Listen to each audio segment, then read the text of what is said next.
Bienvenido a Eyorian Audiolibros. Historias oscuras y fantásticas, narradas para que te atrapen desde la primera palabra. Apaga la luz y escucha. Por eso languidecemos día tras día en un lugar tan alejado de la felicidad como este. Somos los olvidados, los desesperados. Me pregunto si todo el que se halle en nuestra situación está igualmente loco.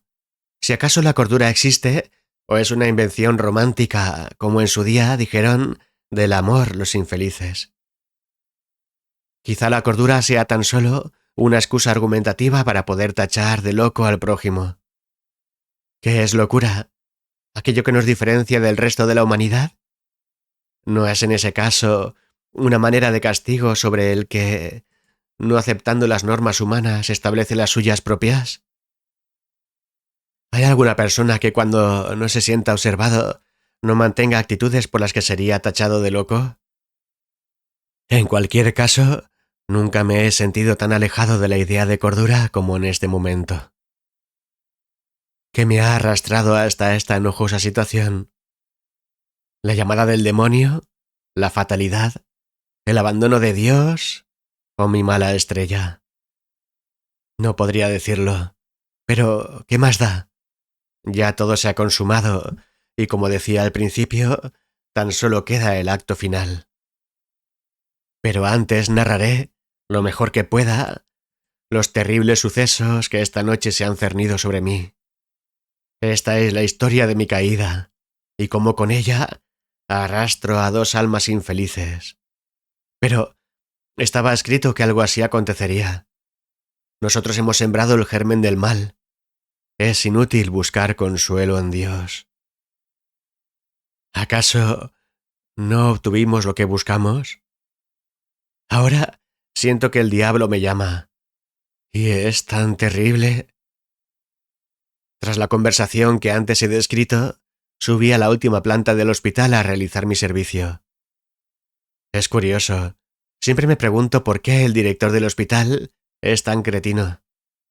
Cabría pensar que la morgue debía hallarse en el sótano, pues a nadie le gusta que la muerte les haga el paso. Todos nos avergonzamos de las mortajas. Nos sentimos amenazados por ellas. Las ocultamos. Las arrastramos hasta los rincones más oscuros de la humanidad. Sin embargo, ¿qué idea feliz inspiró al director para instalarla en la última planta?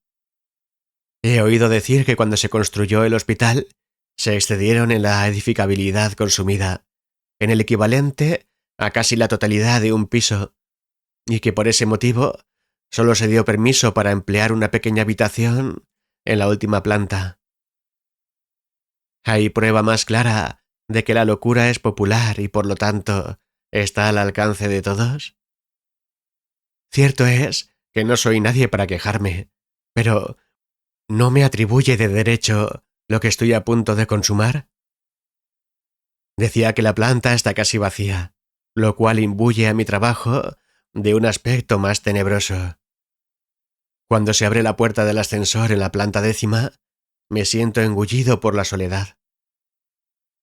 Si bien parece que no puede utilizarse el resto de estancias, es cierto que, de algún modo, si se emplean.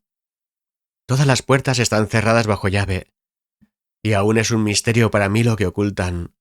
Pero sé que en una de ellas son depositados los efectos personales de los cadáveres, hasta que alguien los reclame. A veces, en los momentos en que la soledad de la noche empieza a hacer mella en mi ánimo, entro en esa habitación en busca de pequeños tesoros. ¿Lo sospechabas? Igualmente sé que tú también lo hacías, pues algunas noches faltaban objetos que la noche anterior sí estaban. Valiente médico. Al menos yo soy honesto conmigo mismo. Esta noche, como tantas otras, entré en la estancia y no di crédito a lo que allí encontré. Un libro, quizá un tesoro. Su nombre, Locura. Parecía uno de esos libros góticos cuya lectura tanto me deleitaban. Sin dudarlo, me apropié de él, pensando en devolverlo si acaso no me gustaba. Tras la primera página, una advertencia acerca de las terribles historias que encerraba. En cualquier otra situación, hubiera reído con ganas, pero esta noche, en la morgue, no. Sentía como cada uno de los avisos se cernía como una condena de muerte. Pero no podía detenerme. Había encontrado quizá una distracción para pasar la noche. Así pues, me senté en mi puesto de guardia y comencé a leer con avidez. No podía evitar girarme de vez en vez, preguntándome si realmente serían ciertos los hechos narrados, aunque naturalmente estaba convencido de que a la luz del día todo aquello me parecería una bobada. Sin embargo, la idea de que una sola de las historias fuese real, como se indicaba en la advertencia inicial, me llenaba de espanto e inquietaba hasta el extremo. Intentaba leer despacio, para tratar que la lectura durara el mayor tiempo posible. Aquel libro no conseguía que me sintiera en otro lugar, sino, muy al contrario, hacía que la tensión que sentía se intensificara, haciéndome consciente en cada momento de los peligros a los que mi alma estaba expuesta. Sin embargo, me sentía incapaz de detener la lectura, así que, sin descanso, llegué al final, donde hallé el desconcierto. El último capítulo no estaba escrito. Se titulaba 10 puñaladas. Examiné con todo cuidado el libro, pero no había sido arrancada ninguna hoja. Sencillamente, el contenido del capítulo no existía. Pensé que se trataba de un fallo de impresión y lo dejé abandonado sobre la mesa. Fue ese el momento en que mis temores se intensificaron hasta el extremo. Casi podía sentir cómo la atmósfera se intensificaba a mi alrededor, cómo la muerte abandonaba el submundo para llegar hasta mí, y acudí ante ella. Ya he explicado antes cómo prefiero mirar a la muerte cara a cara, antes de imaginarla llegar entre las sombras, excitando mi imaginación y mortificándome. Abandoné mi puesto de guardia y entré en la habitación de las marionetas, como siempre, con tu escalpelo en la mano. La atmósfera, ya de por sí lúgubre y terrible, con el hedor de la muerte y la mortecina luz parpadeante del techo, intensificaba su influencia sobre mí hasta el extremo, pues aquella vez no encontraba el terror al entrar, sino que lo llevaba conmigo. Como siempre, vigilaba cada cadáver desde el centro de la habitación. Como siempre, aquellos en los que centraba desesperadamente mi atención parecían volver a su posición original desde otra más grotesca, y tan fuera de lugar que de no ser así sentía que caería aterrado y estaría a merced de algún mal de naturaleza desconocida y terrible. ¿No tenía aquel un brillo especial en la mirada? Oh cielos, como cada noche me juraba una y mil veces que aquella sería la última, y como siempre, estaba tan convencido de ello que no veía motivo de continuar torturándome más. Iniciaba mis preparativos para marcharme.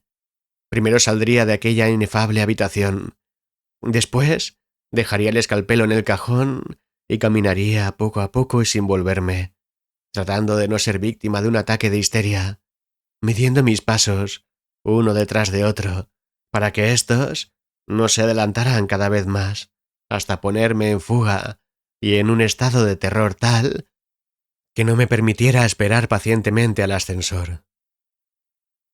Lucharía contra mi imaginación, que me mostraría, sin duda, mil y una formas de terror tras la puerta que se abriría ante mí, y finalmente entraría, pulsaría el botón B, pegaría mi espalda al fondo del ascensor, vigilando con ansiedad la tenebrosa sala que dejaba atrás, apretando los dientes, tratando en vano de que ese gesto acelerara el mecanismo de la puerta para que el mal adoptara la forma que adoptara, no pudiera darme alcance en aquellos terribles instantes. Tras esto, la libertad, la gente, la vida, mi casa, la ducha y el descanso. Mañana buscaría otro empleo, ¿No habrá algo para mí? Pero, como cada noche, mis pies no abandonaron el lugar. Quizá porque sabía lo mucho que necesitaba el empleo. Quizá porque una vez dentro no me atrevería a dar la espalda a aquella habitación hasta el alba. O porque de hacerlo, mi pretendido paso firme y cuerdo se convertiría en una alocada carrera sin sentido. De repente, un terrible grito a mi espalda me sacó de mi abstracción. Me sentí violentamente arrastrada a la locura. ¿Qué pasaba? Aquello no podía ser cierto. Me volví, y ante mí, uno de los cadáveres se incorporaba entre convulsiones y gritos. Su mirada, vacía, helada, maligna y terrible, me hacía comprender que no moraba alma alguna en su cuerpo. Temí que el resto hiciera lo mismo, y me sentí a punto del desmayo, pero no corrí. Tampoco quedé paralizado. Quizá algún instinto ancestral y oculto, de cuya existencia no sospechaba, me empujó como el animal salvaje a través del camino de la ferocidad más absoluta. Me sentí cegado de terror. Tenía el escalpelo en la mano. No pensaba. Mi mente se había cerrado para mí, quizá para siempre. Salté blandiendo mi arma hacia aquel engendro del mal, mostrando un coraje en el que no creía. Desgarré su mejilla con un certero golpe. La herida sangraba abundantemente, pero no pensaba. Antes siquiera de sentirme horrorizado ante el espectáculo de la sangre, había cercenado su garganta con otro golpe. Aquel ser, animado de forma tan antinatural, estiró sus manos hacia mí, pues yo era su presa natural, pero con otro golpe seccioné 2 de sus dedos.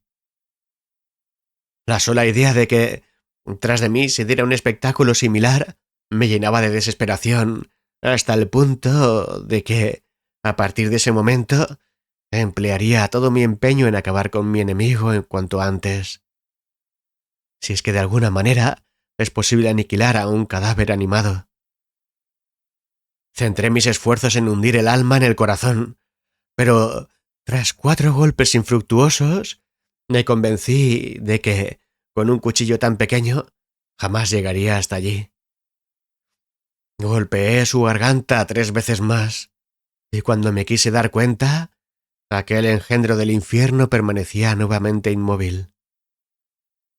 Me volví de un salto, esperando salir al encuentro de nuevos enemigos, pero la quietud en la sala era absoluta. Volví de nuevo sobre mi enemigo y esperé a que tratara de incorporarse de nuevo.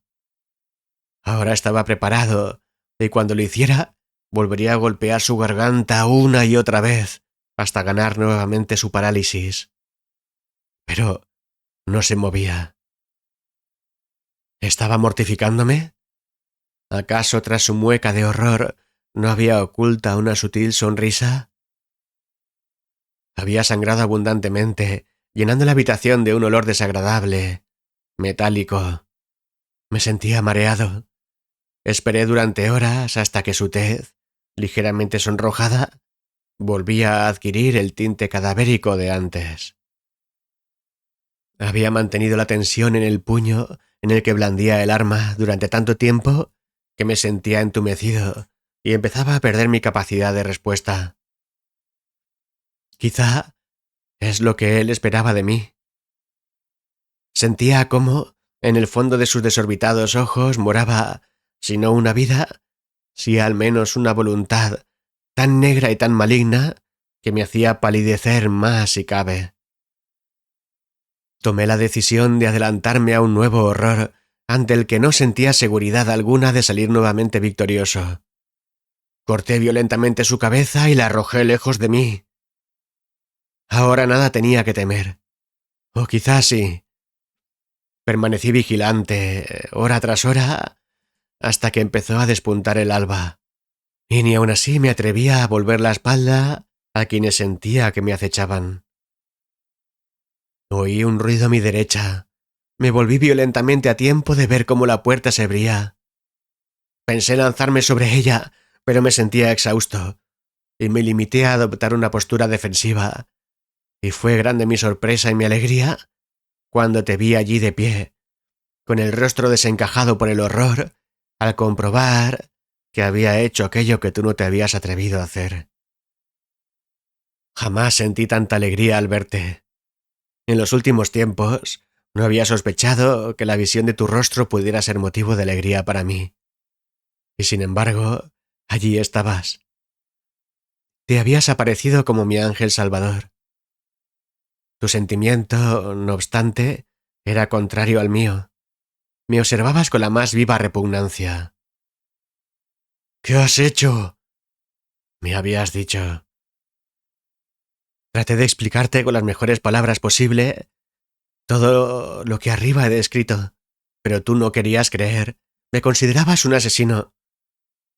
Si se ha levantado, ¿por qué demonios lo has abatido a puñaladas? Porque estaba muerto, grité al borde de la histeria. Si se había levantado, no estaba muerto, estúpido. Si está vivo, no está muerto. Debes dejar de leer tanta literatura de terror. La cabeza me daba vueltas. Trataba de justificarme, de recordar cada instante, para hallar un indicio claro de que aquel hombre que se había levantado estaba muerto. Sin embargo, todo lo recordaba borroso. No hallaba nada concluyente, pero todo cuanto recordaba me daba leves indicios de que en aquel hombre no había morado vida alguna.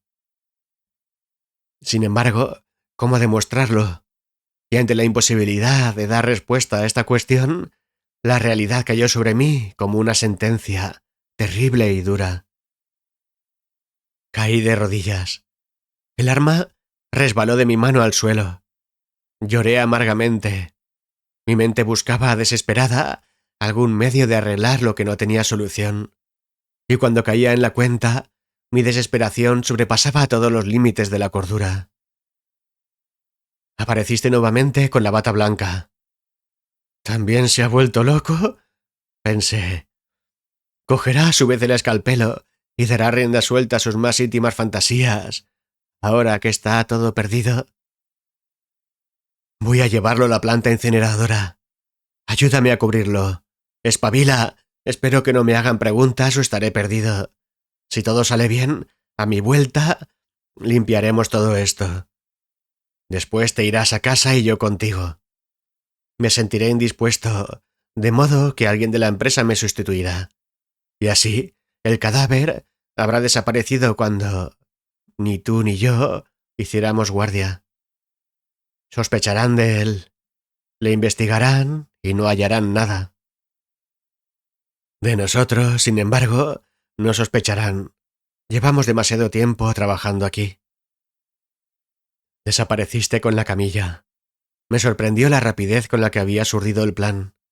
Quizá ya lo tenías todo previsto. Quizá esperabas hacer algún día tu propia disección. Estamos perdidos los dos. Como decía al principio, el diablo me llama. Ahora es suya mi alma. ¿Para qué hacerle esperar? Perdóname. He reído como solo un condenado a muerte es capaz de hacerlo. Debo de haberte dejado helado, pues has enmudecido y por un instante has dejado de golpear tan contumazmente la puerta.